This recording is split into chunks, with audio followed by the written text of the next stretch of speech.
going on, everybody, and welcome into Jack Ramsay's Danny Marang, Brandon Sprague. It is Thursday night here, December 1st at 7:30. We're supposed to go at 7, but I had a million things to talk about with Brandon because, I've been mostly sick and still recovering. Hopefully it's not long COVID, but I'm still getting the crap kicked out of me.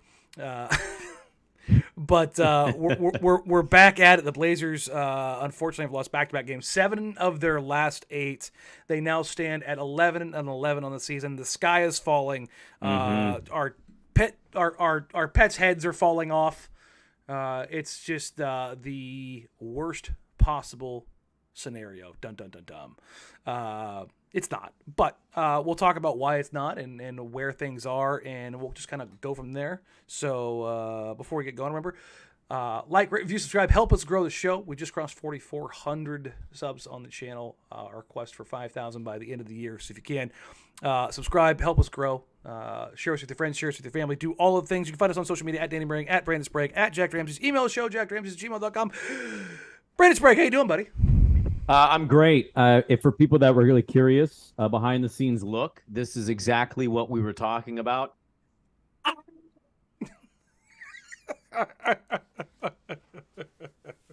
Jeez Louise, man. I thought panic would hit at some point. I didn't think we'd get to 22 games and the world was over now. This team is done. Put a fork in them. I mean, it feels like that's a little bit of the case right now. Right. What Chick Hearn say? The jello's jiggling. Yeah, it's the fear is in the eyes of so many people right now. It's funny to me. It's kind of funny to me, man. Like we have a lot to get into, but we do. We got a lot of questions. It's not really a mailbag show, but like we'll kind of talk about some of the stuff that everybody kind of wants to get into. I've got some notes that I think will make people pause at least a little bit as far as like the freaking out, at least I think a little bit. Sure. What freaking out are we talking about? The injuries or the play? Yes. Okay. Okay, great. Basically, why come Christmas, they have an opportunity to be just fine? I mean, it's December 1st. We have 24 days. You said this. Sean Hyken said this when he was on the pod. By the way, Sean's been killing it at the Rose Garden Report. Go check out some really good pieces by him. You guys said it clear as day. This team's hoping to be at 500 or very close to 500. Right by Christmas. They're at Christmas, or they're at 500. Christmas is in 24 days. I'd count the games here in a second, but like they've still got a shot. They're going to go into every game with you going, they could win this, right? Like despite what they're dealing with, the injuries, the inconsistent play from some of the guys, they're still going into these games with you thinking they can win this. The Clipper game, you're up 18. They blew it. The Laker game, it was right there. LeBron couldn't miss. When Russell Westbrook hits a half-court three-pointer, it's definitely not your night. When Bron goes 6 of 8 from 3 and Russ is hitting half-quarters. And Austin Reeves is playing like LeBron used to play. Yeah. Like, it's you're not going to win those games. But they've got one coming up on Sunday. I think that they should be able to win that one, although we're going to play some we're going to play some win-loss here in just a second. Because I want to do a little exercise with you just to see where you end up without having looked at it. Yeah, I haven't looked at it today, but I'm just saying, like, I still think they got a shot to be right there at 500, around 500, and see where you go come in the new year. So we're going to play a little game here real quick. Yep. We're going to play the schedule game that everybody loves to play. Mm-hmm. It's America's fastest growing game show. No, I'm just kidding. But the Portland Trailblazers have until Saturday. They play the Utah Jazz, so perhaps they get a little healthier, although, again, having seen Josh Hart walking out of the game, out of the locker room, or into the shower following the Clippers game, he was moving worse than I do. Well, that's pretty bad. And that's saying something. Yeah. He was riding that struggle bus big time. Yeah. But the Portland Trailblazers finished up their little 2-game road trip against the Jazz on Saturday. Immediate reaction, win or loss? The Jazz? Yes. Win. Okay. They come home, they take on the Indiana Pacers on Sunday on a back-to-back. But it is the Pacers at home. There's some matchups I don't like. Tight win. Okay. Then they have 3 days off after Sunday's game, Monday, Tuesday, Wednesday. They get that much-needed rest, and they take on the Denver Nuggets. Loss. Okay. Then, day off, game on Friday against Minnesota Timberwolves minus Cat. Loss. Okay. A day off, and they play again against the Minnesota Timberwolves minus Cat. Are we assuming Dame's back, right? Dame when is he back comes for back Indiana. on Sunday? Yeah. Okay, I just want to make sure we're assuming that. Win. Split with Minnesota. Usually split these series games, right? Yeah. Okay. Now they're going to embark on a 6-game road trip that will take them up to Christmas. Their last game will be on the December 23rd. They play against the Spurs. Win. Okay. Against the Mavericks. You can call it a loss. I think they're going to play him well. I'll call it a loss, though. Okay. Against the Rockets. Win. Okay. Thunder. Win. Thunder again. Win. Ooh, doubling up. Okay. Mm-hmm. And then finishing up at the Nuggets on Friday.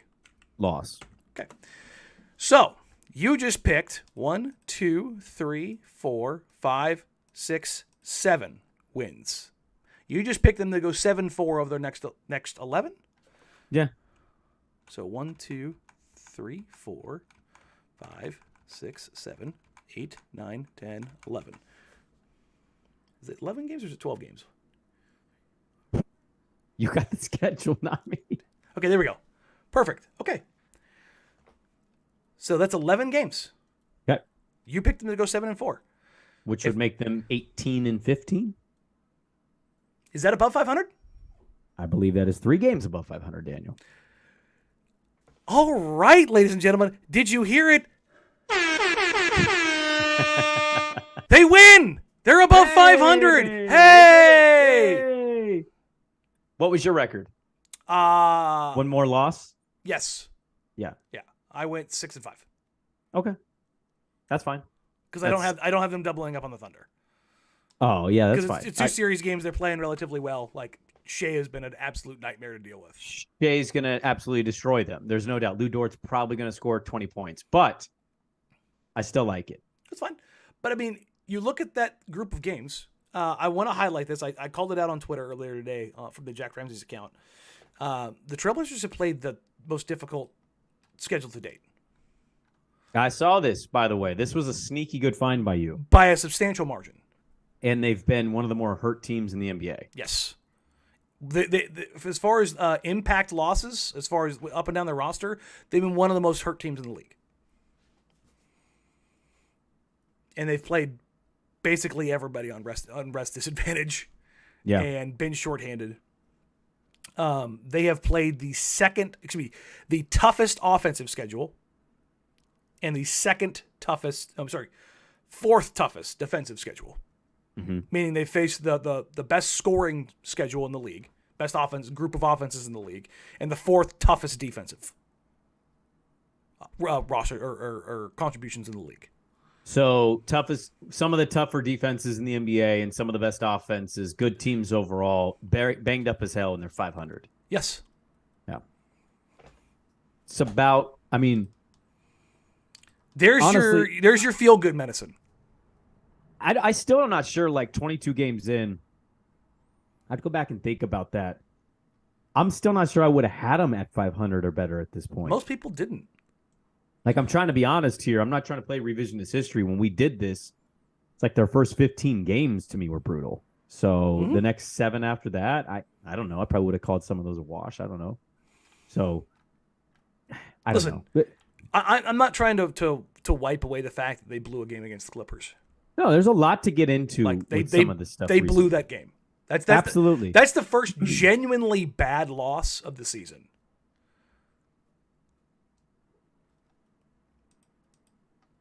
I mean, it's for sure the worst loss. I'm trying to think of some of their other losses. I can't come up with another one. The rest aren't, like, you can just kind of go, okay, no, they didn't get that done. I mean, for their Lakers loss yesterday, you can say, well, you got blown out by Lakers. Yeah, but they also won a game against the Lakers they probably shouldn't have. Yes, and they also, again, looking at what's available, the Lakers, LeBron James in specifically, going 6 of 8 from 3, and Russ knocking down threes. Austin Reeves giving you what he gave you. Yeah. That's not normal. You're not going to get that shooting luck against that team very often. Right. And so you find yourself in that position where it's like the other losses that they've had on the season, the Nets, the Cavs, the Bucks, the first time against the Jazz, the first time against the Nets, the Mavericks, Suns, Grizzlies, Heat. That's it. The Heat are the worst team on that entire run that you just gave us. Yes. And that was like a get-right game. Remember, I jinxed the Blazers with Kyle Lowry, and he had his best game of the season. Well, that was also an early Heat team. Like, what game was that? That was like game 5. Yeah, I mean, Miami didn't know who they were yet, and Portland was still kind of figuring it out too. Mm-hmm. Now, the thing that I want to point out here, and again, this isn't this excuse these losses. This is the type of teams that Portland is going to have trouble with. Milwaukee, Utah, Cleveland, Brooklyn. Mm-hmm. What is the one thing all of those teams has in common? Oh. They're all big as hell. Yeah. They're all big as hell. What did we say was one of the bigger weaknesses with this team? Still size. Yeah. And you're seeing it, particularly when they're shorthanded. Mm-hmm. Damian Lillard covers up a lot of sins. Anthony Simons is covering up a lot of sins. Jeremy Grant is covering up a lot of sins. When you take one of those away, and then you take away Josh Hart, and you take away Nasir Little, and you've got Justice Winslow playing on one leg, and you've got Jeremy Grant playing on ankles that are so taped he can barely move, it starts to get real easy to see why things are going so sideways. Mm-hmm. And again, this isn't to excuse the gaffes. This doesn't excuse poor runs of play. This doesn't excuse the turnovers that they had, which they have gotten better in that one area over the last 2 weeks. So there is some hope there. And we'll talk about Nurk. I already see it in the comments, and we got a bunch of questions about it. Yes, it's a problem. But they have more than just a Nurk problem. They have a health problem. They have a consistency problem. And they have a roster construction problem, of which we knew all of those things, save the health, coming in. Yeah, we didn't know the health thing. That's the only thing that's really thrown a wrench into this. And I think that's thrown the biggest wrench into things of where they stand right now. So, with that, I just want to kind of dive into this from Joey Pushki at BlazerFan000. With the defensive rating falling like it's been doing, is the cause just injuries or on the coach not changing into the defensive scheme up like Grant on guards? I feel like some nights Chauncey gets out coached. Feel like he doesn't make the right adjustment at times. You saw this against the Lakers, Brandon. Chauncey Billups threw the kids out there and said, "Fine, you want to see the kids play? Here's the kids. Here's where they're at right now." Mm-hmm. And it did not go well. It did not go well. Jabari did not have his best game. Listen, Jabari was in the right places. He did not convert. Mm-hmm. Shaedon was in some right places offensively, but he struggled again defensively. I thought Watford had his best game of the season. Watford was good yesterday. Yeah, I agree with that. But you start looking at where they're putting guys playing Eubanks more. Honestly, Drew's dealing with, I guess, another injury. Drew's dealing with a back spasm, which is a really fun thing to do when you're playing as a big. Nothing like especially running up and down the floor, banging into people with a bad back. I was going to say, when you're 6'8" and you got to go take on Anthony Davis at 7 foot, it's probably not fun. Bump into LeBron James a few times. Yeah, no, thank you. Yeah, no, it's a ton of fun. And you're switching up top on guards. Right. Yeah. No, go ahead and get down low in a stance. Even though Russ Westbrook is a nightmare shooter, he's still explosive. Like he's also not small. He's like 6'3", 6'4", like and just strong as hell. Like again, yes. like it's a problem. Yeah, I've seen a lot of like Chauncey getting out coached. I'm gonna do the same thing here. I'm gonna keep it 100, as the kids say, and be very consistent with Chauncey the same way as I will with Terry. When you don't have the horses, you don't have the horses. Mm-hmm. Asking guys to sit there and guard people that they can't guard, asking Justice Winslow to take on guards right now, asking Jeremy Grant to take on guards right now when they can't move, is not going to work out. Right. I went back and I watched the first half of the Lakers-Blazers game last night. And one of the big consistent things that I saw over and over again was, number one, the Blazers came out in zone. They were trying to take away their size right out of the gate by covering up. Number one, they went with Watford starting and not Shaden, which keyed you into like, we need to be better inside. Mm-hmm. We need to be bigger inside. We need to be able to switch a little bit more and have a bit more of a presence. That's why they go with Trent in there. It also allows them to have additional playmaking on the floor because Justice, even though he's starting, is clearly limited. Okay? So I'm watching. And what they're doing is, initially, they're trying to take away LeBron's airspace and making other guys beat them. And you know what ended up happening, Brandon? Other guys beat him. Austin Reeves beat him. And so, remember the Austin Reeves, 12-foot running floater? They were How could you forget? Phew. Okay, so I'm watching that play. It's Jeremy on LeBron, above the break, directly out front. And Austin Reeves comes out of the left corner, a little ghost screen for LeBron. Ant comes up trail, comes up to the level with Jeremy Grant on LeBron James. So now, basically, Ant's on one shoulder, Jeremy's on the other. Reeves is in the middle, looking like he's going to set that screen. It's a little ghost screen action, so it gets Ant to step up. Mm-hmm. And without knowing 100% what the game plan was, just kind of going off what the film shows me, it looks like that they're going to keep that pressure on LeBron James and take away that airspace and make it difficult for him. And you know what LeBron does? He throws an inch-perfect bounce pass between Ant and Jeremy to Austin Reeves, who takes it and pulls up for a 14-foot running floater and hits it. What shot do you think the Blazers want to have happen in a given possession? That one. Yes. But the problem is he hit it. And then I'm watching again. Austin Reeves comes up out of the corner of the opposite side. It's a little kick over to him. He drives, kind of jumps, flails, spins around, foul on Trendon Watford. Gets to the free throw line. And this came out of not a fast break, a secondary break, where Watford is the first one back under the rim. Ant is in the corner, I believe, with Dennis Schroeder. I'm trying to remember exactly who was where.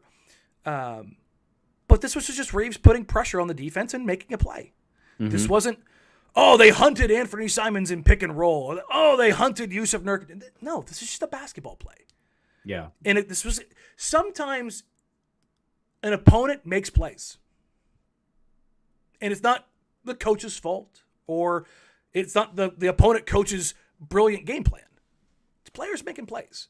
And as I'm sitting there watching each play, I'm sitting there going, Austin Reeves is just making plays, man. Sure. He's putting the gas in the play and going. And it was like, okay.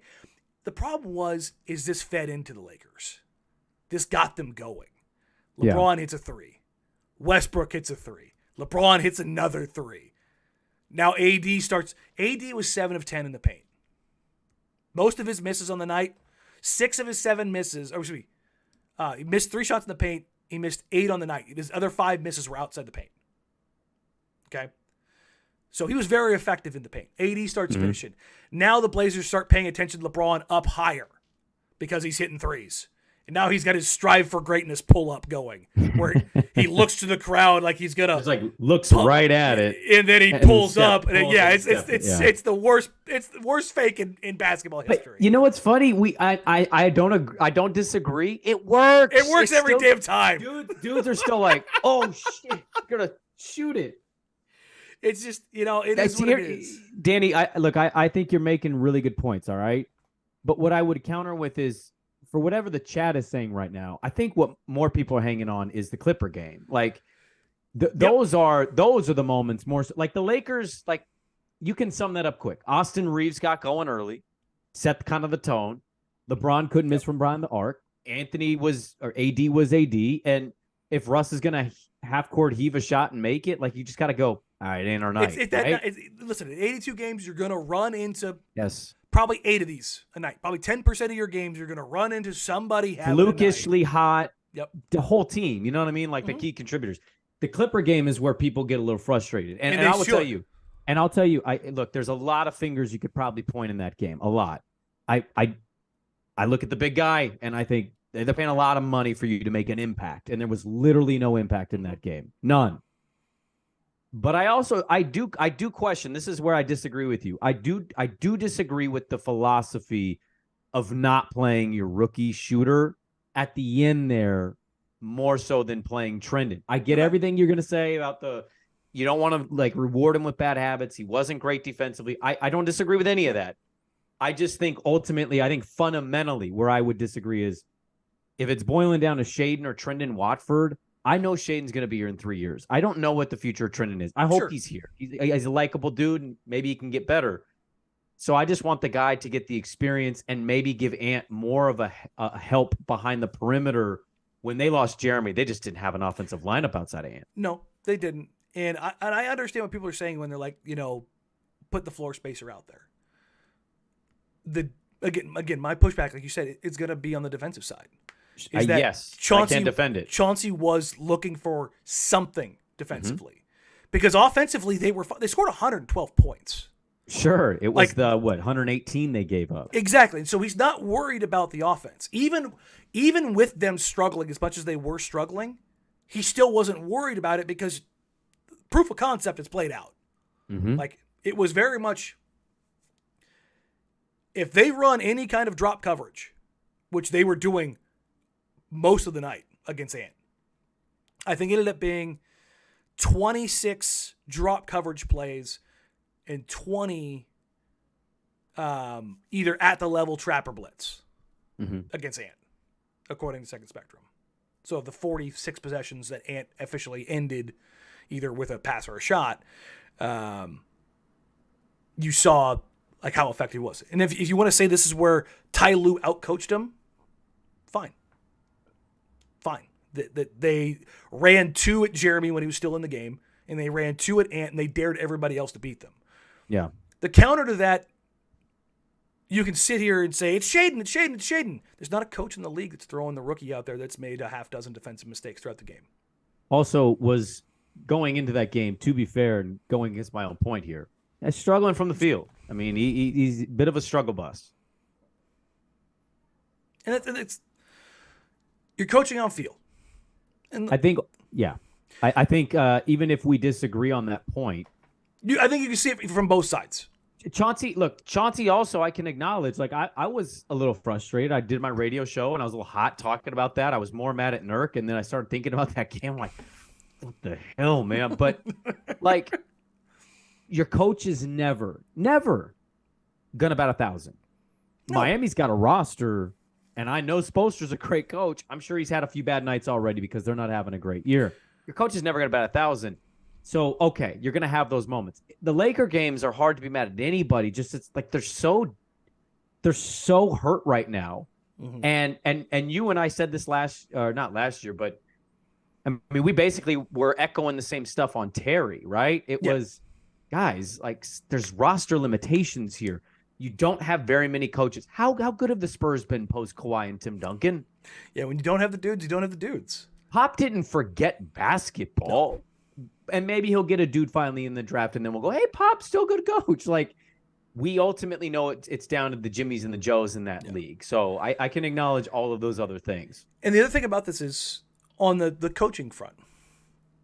So following the postgame against the Clippers, the first thing that I asked Chauncey was, hey, Ty came out there in the fourth quarter. I asked him about the coaching changes. I go, hey, first they're hitting you with a zone, and they were playing underneath on Ant.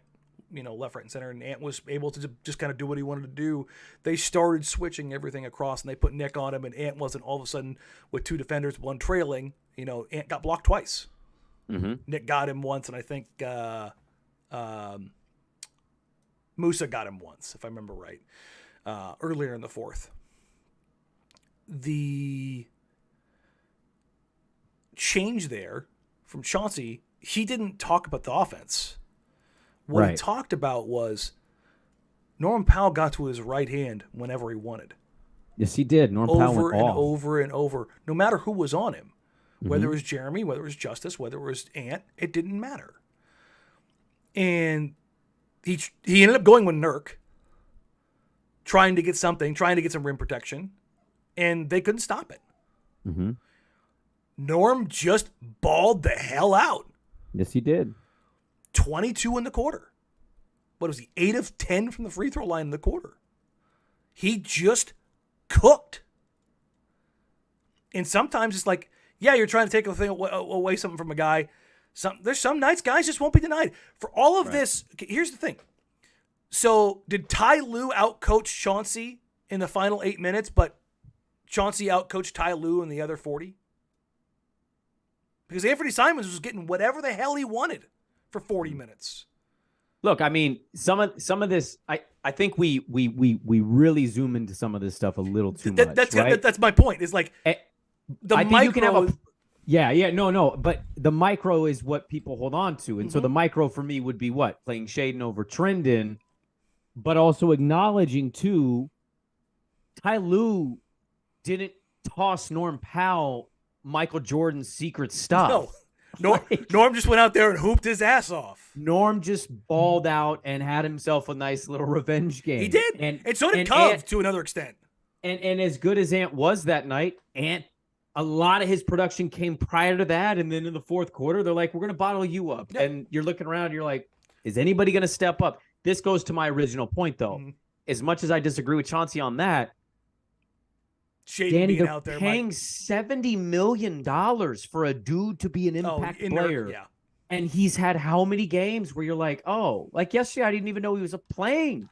You didn't feel any of that presence. And so that's my numero uno problem during some of this stuff, because I'm sure he's dinged up in some ways, a big, but like there's a lot of dudes down right now. They need him to be special. They need him to be the Bosnian beast to win some of these games, and you're not quite getting that. No. He has had, let's see, 6 games with a field goal percentage above 55%. Like that's rough, man. Yeah. That's rough. The one thing where I think he has been better and maybe not sold as well as as we maybe should have is he has been solid on the glass. Mm-hmm. He's had double-digit rebounds in, hold on. 10 of 19 games. Hold on. I see this is a little bit of a misleading stat sometimes. Do you feel like he's been good on the glass, or do you feel like some of these rebounds are dropping in his tiny little area and he can't help but grab them? There's part of that to it. Yeah, you can feel an impact when somebody's dominating glass. And I think he's probably had 3 or 4 games where you felt him actually like dominate the glass. Sure, absolutely. Which is not as much as your hope for. Yes. If you look at he's had 5 20-point games? Again, we're not looking for Nurk to be a 20-point a game guy, but I kind of look at that and go, it's kind of his barometer of like the big Nurk impact nights, right? If you're looking at double doubles, he's got, let's see, 1, 2, 3, 4, 5, 6, 7, 8, 9, 10, 11, no. 1, 2, 3, 4, 5, 6, 7. I thought I was counting a little bit further, but it's 7. Mm-hmm. 7 of 19 games are double doubles. That's not great. And again, the double double is not an end all be all, but like when you're talking about impact. Especially for a 7-footer. Yeah, and it was like, well, he's averaging like 15 and 10. It's like, well, he's averaging 15 and 10, but his impact isn't quite as great. Yeah. And listen, I've got a bunch of people mad at me because I've been beating up on Nurk, and I'll be honest, I don't care. He's been very bad for stretches. And yes. to your point of impact, I looked at it earlier. His finishing rate is second worst in the NBA among bigs. Mm-hmm. The one place he is shining is he actually is on his post-ups. He's actually relatively good. Let me pull it back up and pull up the old synergy. At last look, he was in like the 70th. I want to say the 70th percentile. Players. There we go. Yusuf Nurkic, 2022-23. All right. So let's go to play types real quick. Boop, boop, boop, boop, boop. On post-ups. It's fallen down. Number one, he is number 1 in the NBA in post-ups. Yusuf Nurkic is number 1 in the NBA on post-ups. More than Joel Embiid. Say it again. more than Joel Embiid. Okay? Jesus. Yeah.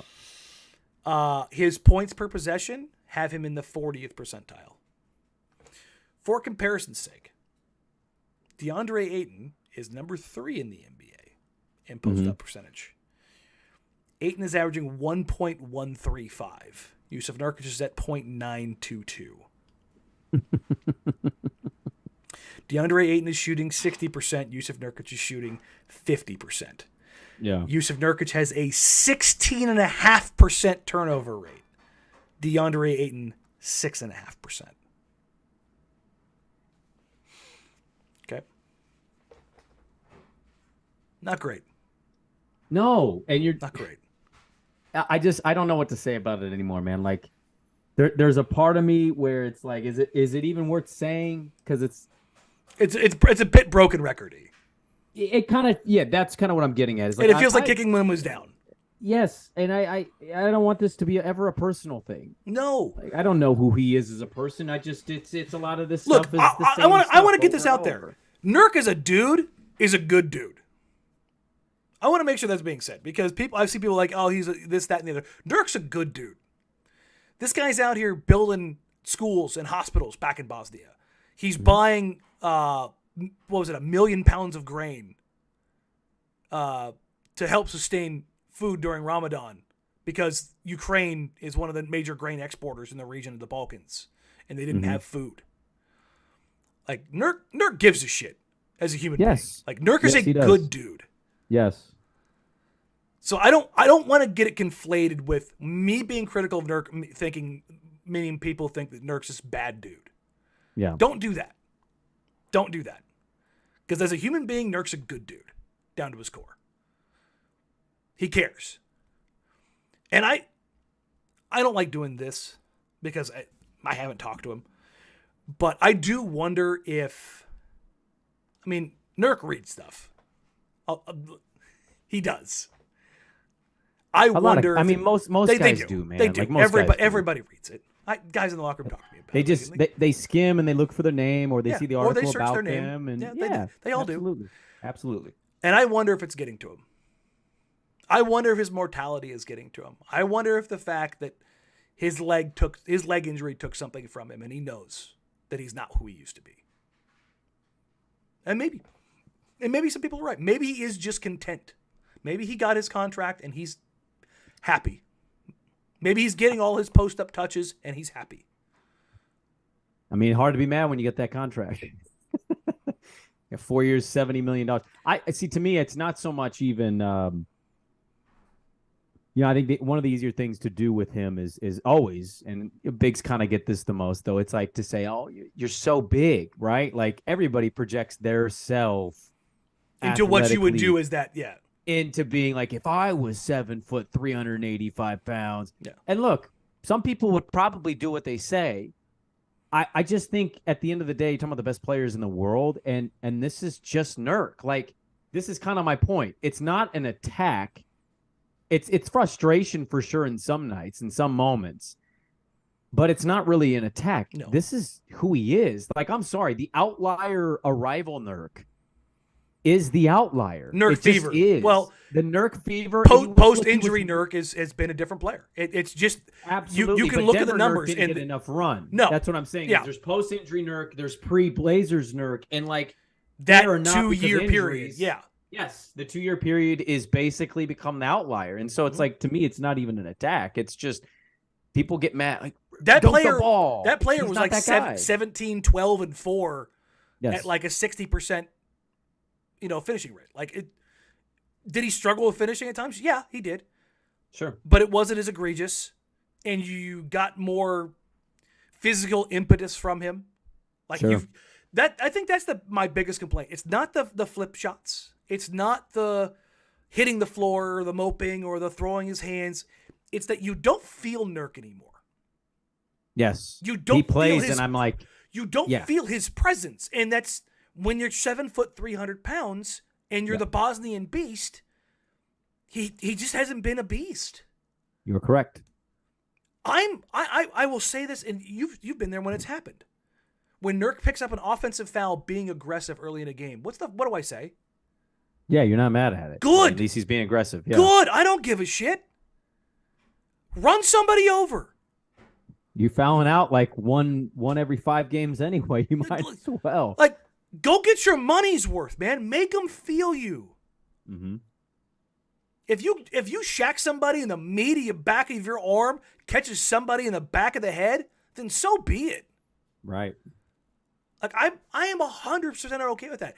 You absolutely dump truck somebody thinking that they're going to get a fast break dunk. I'm okay with that. Now, I don't want you doing it 3 possessions in a row and having to go to Eubanks or Watford in the first quarter. Like, that becomes more problematic. Yeah. But I haven't felt his presence really this season. And that's, I think, the biggest indictment. Because even in his big games or his big contributions, you still haven't really felt him. No. If I said what's Nurk's best game this season, can you think of like the Nurk game this year? He did. He had one really good game. Give me a second. Oh, the Phoenix game at home. Mm-hmm. When Ant had the hook in the overtime, he was pretty good in that game. I thought he borderline outplayed Ayton. He had 20 and 17. Yeah, that was a game. That was the game when Nurk gave it to me in the post game. Sure, because I called him because I said Ayton was better than him. Yeah, that's game what, like game 3. That was like season? Game 3. That was like game 3. Game 4. It was game 4. Okay. And I thought, well, maybe we're getting a different Nurk. Like, that was my thought. I was like, because I asked him in post game, when you see a matchup like DeAndre Ayton, I said it with a smile on my face, like, hey, here's your chance to go ahead and make me look dumb. Sure. You showed up tonight. You won the matchup. But since then, like, it just, where have those performances been? I'm trying to look through these and see if there was a game I forgot. Houston, to be fair, he beat the ever-living shit of Alperen Sengun. 27 and 15, he had that, and I remember that game. Yeah, he stuffed him in the rim over and over and over. It was him, it's Phoenix in that game. Yeah. It's Phoenix in that game. He wasn't, I'm trying to remember, he wasn't the worst against Memphis. So I'd say those are your 3 best. Everything else is just kind of like, that's fine. But that's my point. We're 3 games out of 20? Out of 22. Well, he's missed a couple. Oh, yeah, touche. Yeah. Sorry, I think he's played he's played 19. So 3 out of 19, like you felt Nurk. Yep.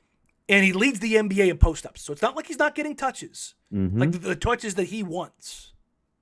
We all know Nurk wants those touches. So he's getting those looks. And still, it's not. So this is what it looks like for those that are wondering where Nurk's kind of shot or play profile falls, according to Synergy.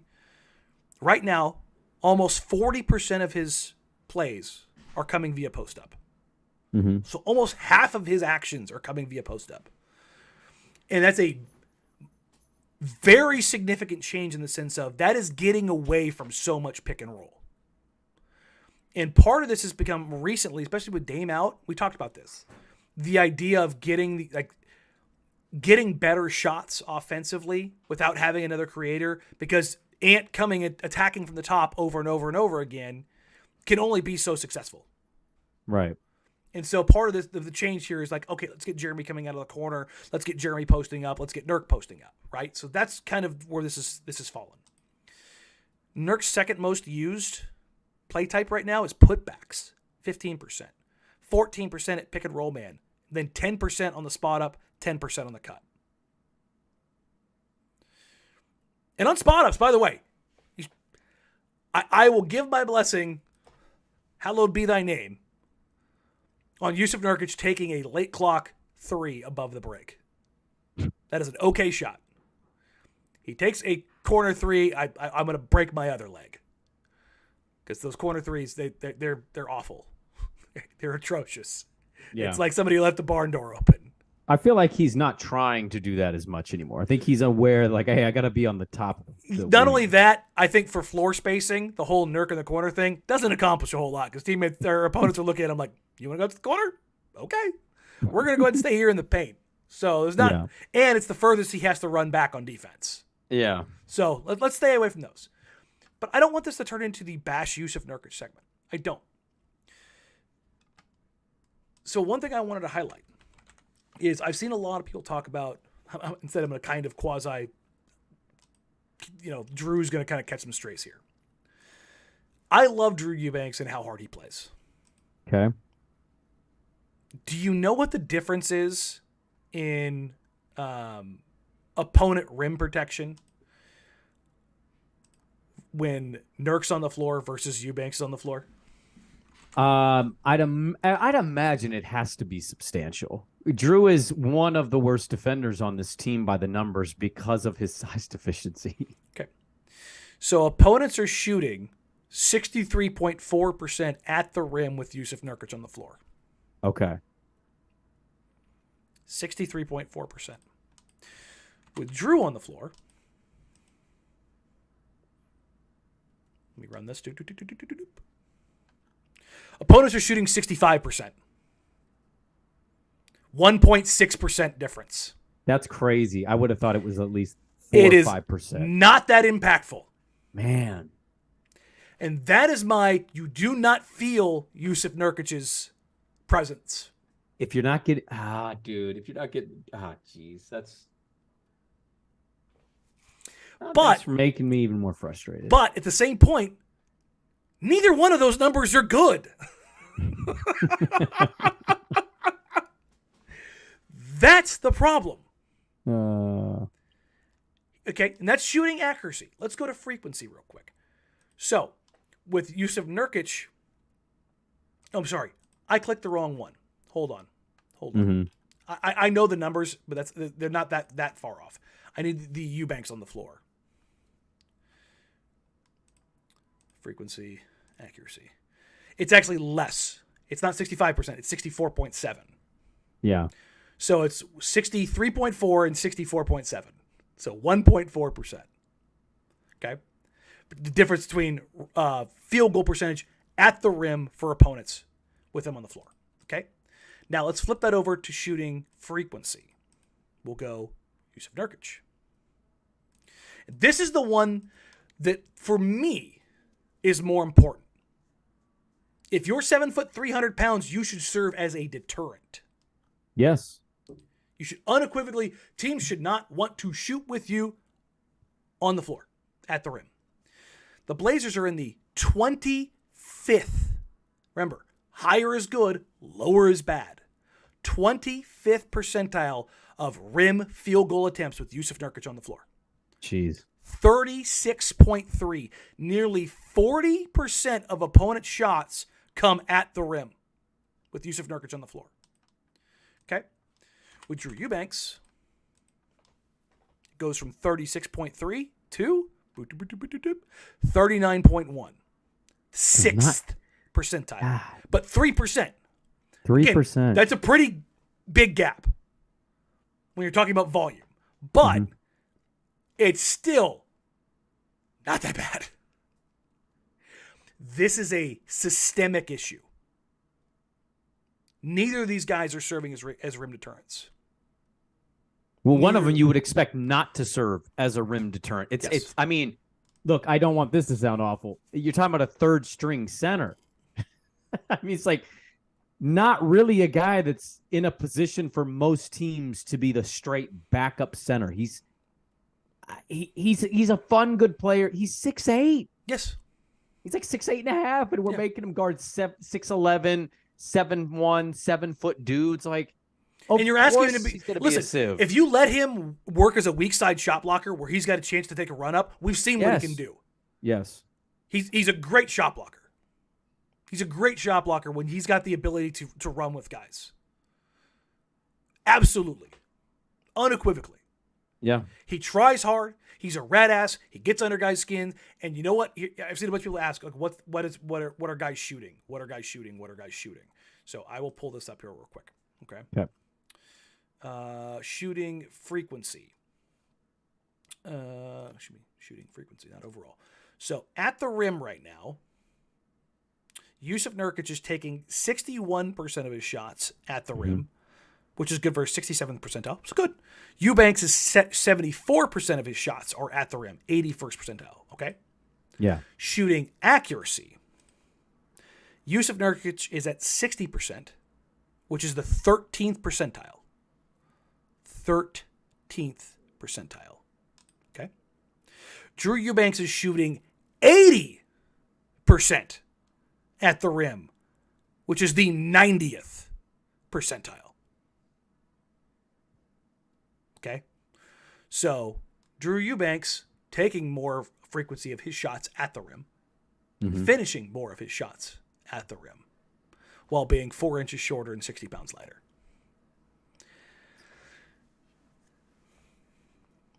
So okay. Listen, again, I don't want this to be like the Nurk bashing hour. I am reading off, again, Nurk goes against starters. Eubanks goes against,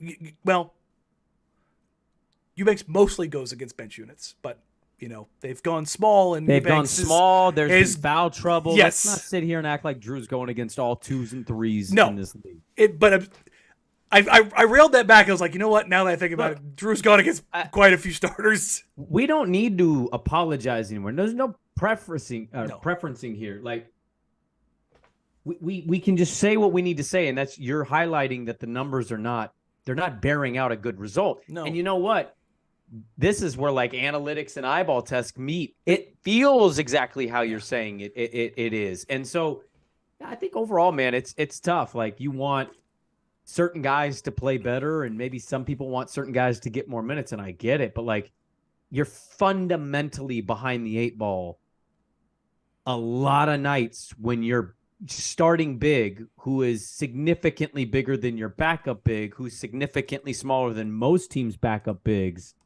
Their production's largely the same in a lot of categories. You're gonna fundamentally struggle there, and so you're getting, you're running small ball 5s. You're running a lot of guys in positions they're not normally accustomed to playing. You're relying heavy minutes with Jeremy, with Ant if they suit up. Like, it's what makes people go, why is Shaedon Sharpe not playing more? We need a rookie to come in and give us 12 points. And if you don't get it, you're like, where are they going to get it from?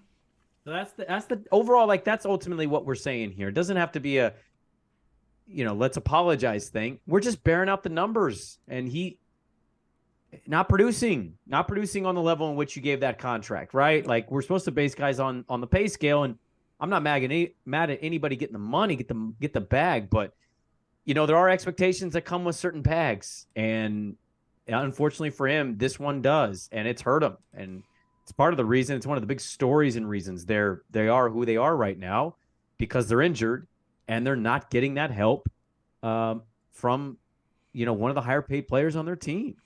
I've seen this in here. You don't highlight poor stats for anyone else like you do for Nurk. That's the bias. Okay, so let's kind of go through this real quick, because I do care how people think that I view people. Number one, I love Nurk. Like, I want him to be good. I love traditional centers. I literally have a Nurk hoodie right next to me. Like, I want to believe in Nurk. I would say, based on our conversations, I'm not calling you a liar. I think people would have find it hard to believe based on what we talk about when we bring him up. And that's what I mean. Like, here's the thing about my view of Nurk. Part of the reason why I'm so hard on him is because he's not living up to not even what he could be, but what he should be. Mm-hmm. And I get Ant does this, Ant does that. Ant's 23 years old and averaging 24, 5, and 4 right now, shooting 43, 38, 90, basically. Yeah. Like, do you know what kind of a season that is? Like, I don't think people truly fathom like that kind of production. I know you do, but you can't sit here and go, well, Ant's not doing this, and this while also being that guy offensively. That's how the NBA works, whether you like it or not. When you have that offensive burden and you're producing like that, you do get allowed to not be as good at other things.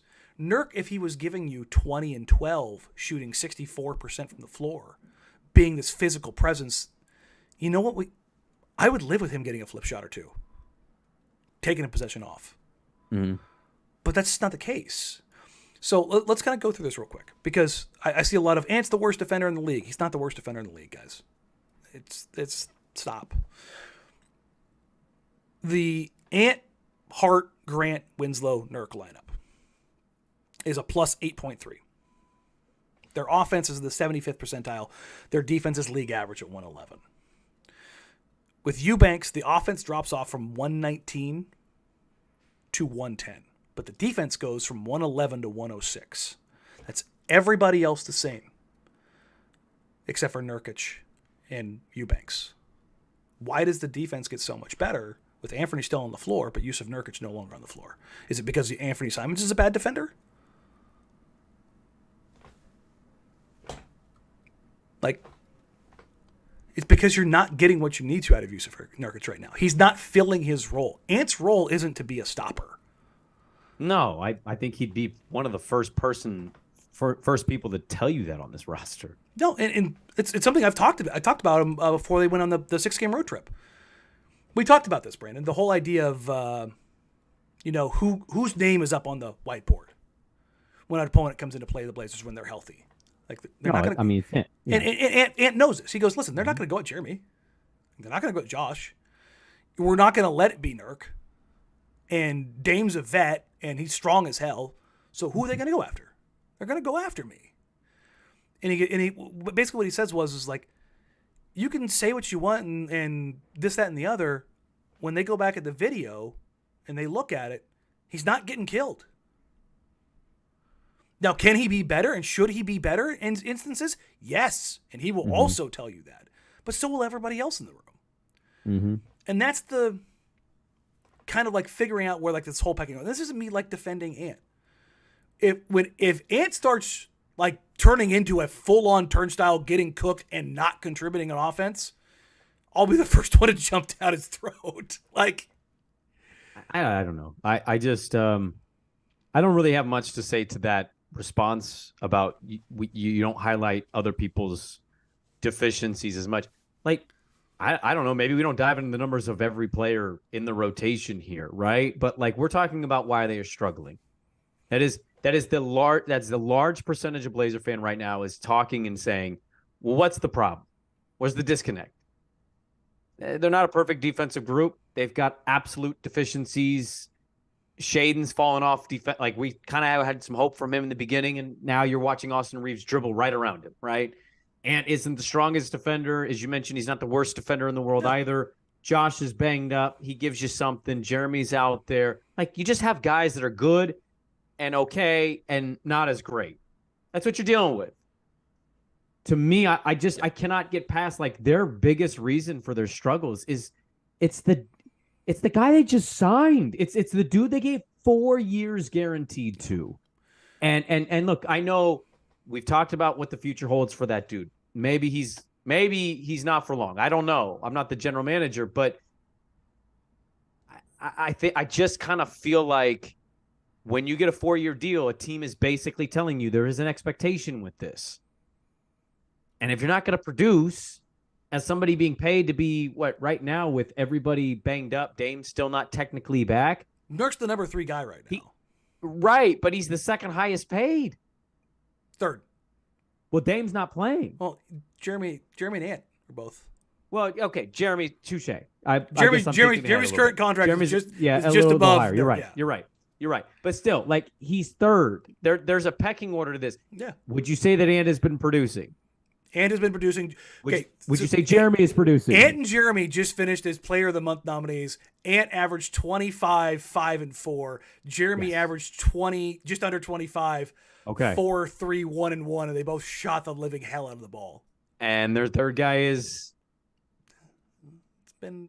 So that's the point to me. It's not about attacking somebody. It's just about being honest about their situation. They need him to be good right now because they're banged to hell and they don't have a lot of size.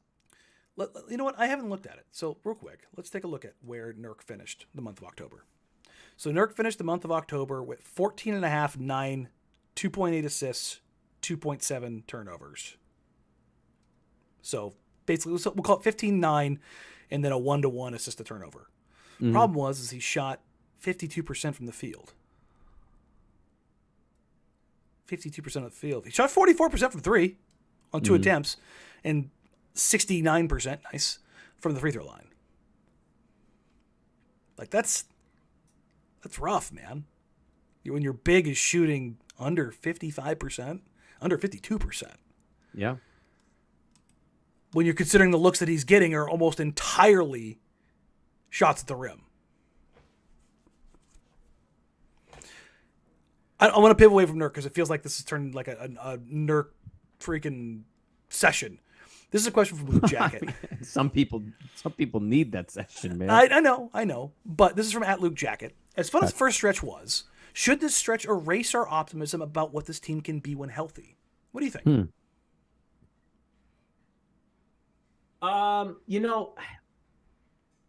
I think if this team is healthy, yeah, you're not getting quite what this is. I think you're having a much different group. I don't know about top blank in the West, even though the West isn't all that great because there's a lot of middle road teams right now. But yeah, if this team is healthy, this isn't remotely close to who I think they are. I think there's a sweet spot between the incredible start and being whatever they were, the number 1 seed in the West, and where they're at. But that sweet spot's going to feel a lot better than what you're seeing right now. I can tell you that much. There's no doubt in my mind, especially if you're adding Gary to the equation. At some point, we can finally get Gary in there and Dame can stay healthy. And you got Ant and, Josh's injuries aren't just going to magically go away. But yeah, I think overall with some of the guys that are scheduled to come back at some point, yeah, it make you feel a lot different than what you're seeing right now. You're seeing a version of this team that has to be perfect right now to win a game, realistically, with how limited they are. Mm-hmm. They have one player who can dribble, pass, and shoot in Anthony Simons. As much as I love Jeremy Grant, you don't want him triggering the offense. And Chauncey, for all of the sins being laid at his feet, I thought he's done a pretty tremendous job of being creative about initiating with Trendon. And for all of they need to give Shaden more responsibility. Like, they're giving Shaden the ability to initiate the offense. Mm-hmm. Which, remember the first week of the season, we're like, yeah, he's not ready for that. And one of the questions I had was like, put him out there, see what happens. Yeah. And it didn't look good for a couple times, and then some more practices, some more opportunities, some more work, and like they're letting him trigger the offense a little bit, letting him bring the ball up the floor. Nurk's bringing the ball up the floor. He's working as a trigger man. Like I think they've done well in the sense of like adapting to where they can. And I want to highlight this again. Damian Lillard, Gary Payton II, Keon Johnson are all out. Josh Hart was out. That is 4 of your 5 primary ball handlers. And I'm not talking about Gary Payton in the sense of like he's going to run the offense. But Gary Payton bringing the ball up the floor does not bother you. Like, you were not worried about that.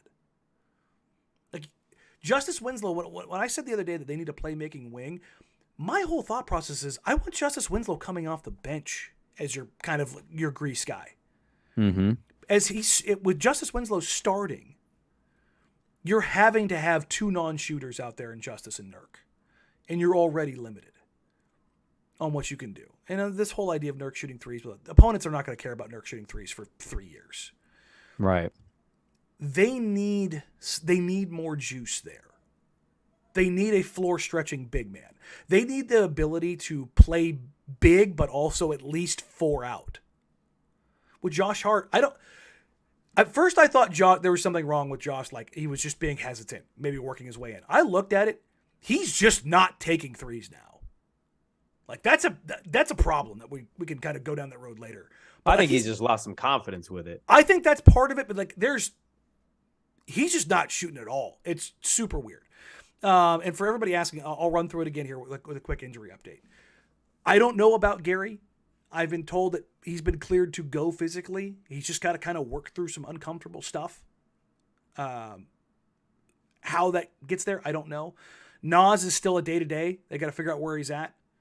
I talked to him after he got hurt the other night against the Clippers. It was a bit of a scare, and he said it did hurt like hell. Like and he said, listen, man, when I hurt my shoulder, I thought that night I was okay. We have to wait and see where I'm at in the morning. The fact that he didn't go, I wouldn't say that's a problem, but it's not end of the world because they didn't have it announced like an MRI. Like we're a little worried about it. Mm-hmm. But the fact that he's picking up a hip pointer or a hip strain when Keon has a hip pointer, and again, I talked to Keon 4 nights ago, whatever it was when I first got back. He said he's a couple weeks out. That happened in practice. He got undercut and boom, landed on his hip. Hip pointers take a long time to heal. Okay. Dame wants to come back on the Pacers game Sunday. Yeah. Barring any setbacks, listen, that could, as much as like Chris Haynes saying that, folks, Dame told him that. But that doesn't mean the organization is going to let him come back that day. No, I think they've been willing to say, like, straight up, like, bro, I know you want to play, but no. And this could be very much Dame trying to throw down the gauntlet, because remember the last time he came back, he wanted to come back the game before. Yeah. So we don't know when exactly Dame's going to come back. So Hart's ankles are beat to hell. Like black and blue and awful, okay? Dame's calf is an issue. Keon's hip is an issue. Nas's hip is an issue. Justice has bad ankles. Justice has bad ankles. Ant has a bad foot. Nurk's been dealing with a quad. Shaden's playing with an effed up Shaden's finger. got a broken finger that's not going to heal until the end of the season. Yep. Like, this team is beat to hell. Mm-hmm. They need these days off horribly. Well, it's huge for them. You get a couple days, and then after that Sunday game, they get the 3 days off. 3 days off, which is going to be massive. Listen, I genuinely believe, like, Chauncey wants practices. But I think he's just going to I think he's going to let those guys rest. I genuinely don't even do anything. One of the things we talked to Joe about. Yeah. Like, which do you prefer? And he said, I'm much more a rest guy. Like, yes. And in season, getting 3 days straight off, like that's they need the rest. If anybody understands, it's Chauncey. He went through that stuff, man. Yes. And this kind of feeds into this question that I was just going to ask. This is from John Thorpe at Thorpe Theory. Given the mounting losses, do you think we see a shift in how they handle Dame and GP's injuries? Do they become less or more conservative? Here's the thing about this organization and the way Chauncey and Joe see things. I don't think that they are going to adjust based on anything, and particularly this season. Because I think they're just looking at the season as a measuring stick. Mm-hmm. They are not going to force the action one way or another, more or less conservative with how they handle things. I think this is how they're going to handle things. And if anything, they're going to err on the side of caution more than not. Well, I think the other part of this too is, like, remember they started the year off, they got hurt right away. And, a couple games where dudes were sitting and they ended up winning some of those games. I know they've hit the skids a little bit here, but we went through the next 11. We'll see how wrong or right I am. I have them 7-4. You have them 6-5. We'll see. Maybe they'll be 500 ish, like, one game above, one game below, maybe a couple games below. We don't know, but I don't think that they're going to feel pressed to suddenly go, well, we didn't win all 11, so we're tanking. I think they're just going to play this as smart as you possibly can. I don't think they're going to rush GP back, and we'll see what they are the next 11 games going into Christmas. Because overall, like, you want a healthy Gary more than you don't want a healthy Gary. You've mentioned the schedule on the back end. That's something to not forget here is teams will get worse and worse and worse and worse, and they will eventually lean even heavier into the Wembanyama sweepstakes. Post All-Star break, you were going to see some teams steer into some skids. Listen, you're already seeing Utah do it. Oh, Utah's come down from their high. I mean, they're no different than Portland, right? No. Those were the two, like, what the hell? And San Antonio went, whoa! They went straight sideways. Dude, San Antonio was just like, yo, we're good. And then everyone's like, really? And they're like, no, we're just kidding. Actually really bad. Just a joke. But no, to answer that question, I don't think this is going to change anything at all. Not at all. Corey says, how much do the mounting losses affect Jeremy walking in free agency? On my worry scale on Jeremy Grant leaving on a 0 to 100 is a 1. I do not believe Jeremy Grant is going anywhere. The bag is coming. Jeremy is going to get paid. Yes, Jeremy has a great relationship with Dame. Yep. Jeremy's playing the best basketball of his career. Mm-hmm. And he's playing one of the things that was important for Jeremy. And this, part of the reason why he left Denver. Jeremy wanted to play for a black coach. Like, that matters to him. Oh, I didn't know that was a thing for him. No, that was a thing for him. Good for him. Yeah. That's part of the reason why coming to Portland was on the table. The Blazers have Chauncey. All those things all line up. I don't think there's a world that exists where Jeremy Grant right now is anywhere close to leaving Portland. Mm-hmm. If the Trailblazers were worried about Jeremy Grant leaving, he would not be on this team post-trade deadline.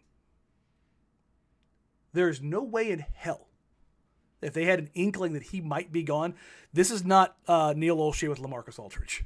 Right. Jeremy Grant would be traded at the trade deadline.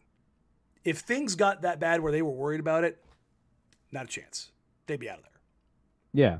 So I wouldn't worry about it. I genuinely wouldn't. But Corey, it's a good question. It's one I probably should have answered a while ago. I've gotten that from a few different people, and I've kind of put it to the side because it's been a little while. I just think I just want to add real quick to Corey's point. I think you're alluding to this. I just don't know if you've quite said it. Mm. This is kind of how the league works. Yeah. Guys want to be somewhere. The team wants them. Team they're with is like, we get it.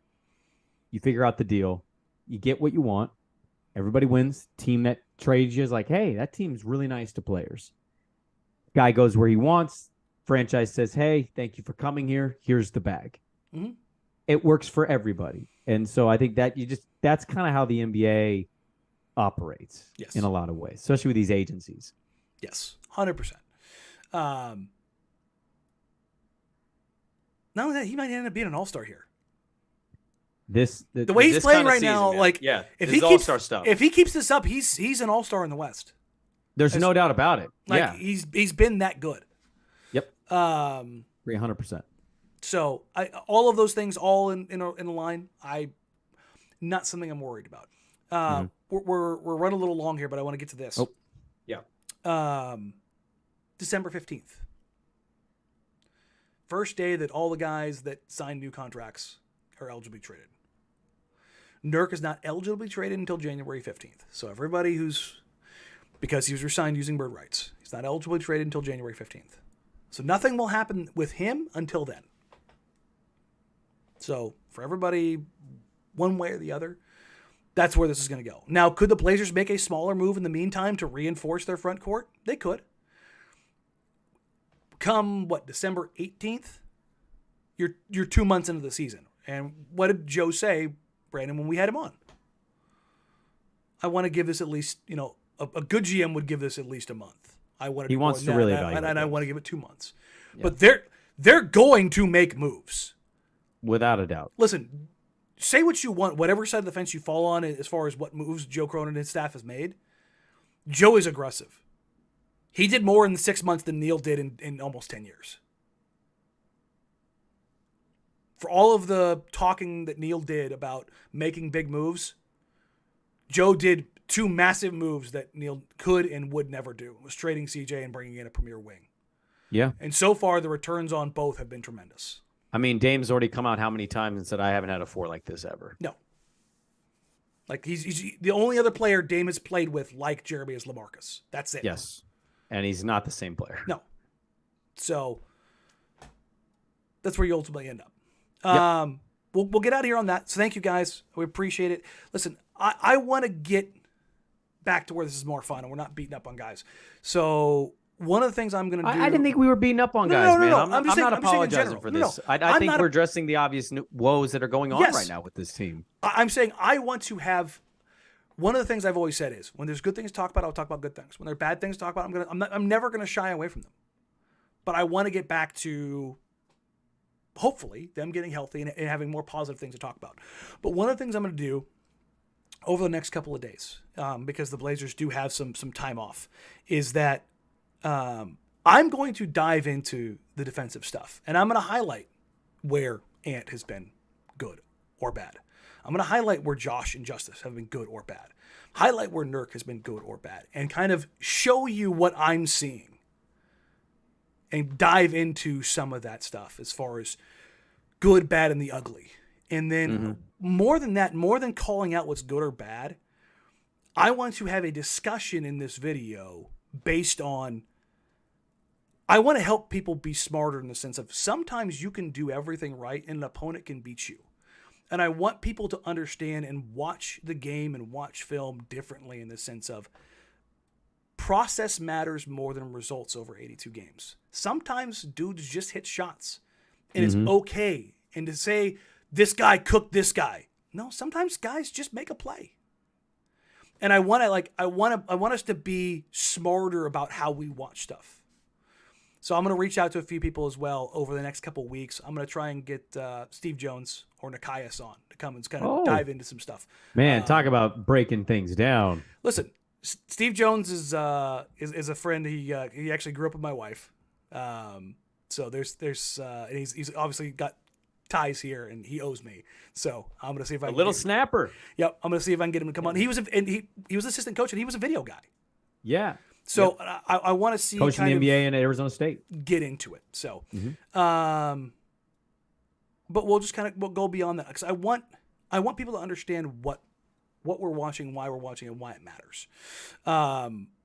We do still have some more guests scheduled to come on. I'm still waiting to hear back. And I'm hoping that post All-Star break, we will be able to have Joe come on again. That was one of the things we talked about when we had him on, was have him come back in, kind of evaluate where things went. So we'll get some stuff coming. We're cooking with gas. Also, Casey, Travis, and Brooke will all be on over the next couple weeks, either before Christmas or after Christmas. Yeah. On the 6th game, the road trip actually works out better for those guys because they don't have a ton to do. Joey says, get the Jezzer. Listen, Jez said he'd be more than happy to come back on pretty much any time. So we can reach back out to Corey and have him come on. But again, one of the things that I love, or that I really want to make sure that we highlight, is that we collectively as a community, as a fan base, we're getting smarter and more educated about what we do. And I have failed in keeping up with that. I did a lot of the breakdown videos over the last couple of years.